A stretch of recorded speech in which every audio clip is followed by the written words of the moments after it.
Soalan saya, sama tak seorang guru yang melanggar pelajar yang meninggal dunia dengan kejadian orang yang memandu secara mabuk dan melanggar orang sampai mati? Tak sama.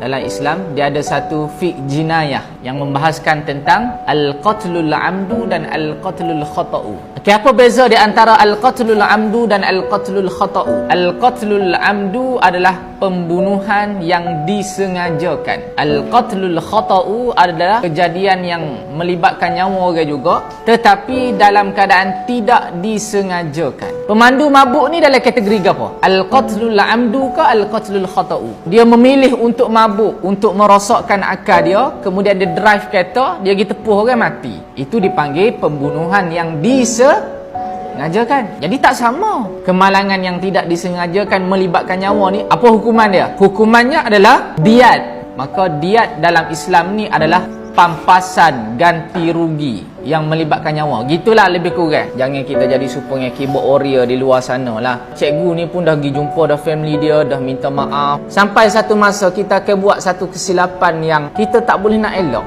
Kita cuba dah untuk elok kesilapan tu, tapi tak terdaya.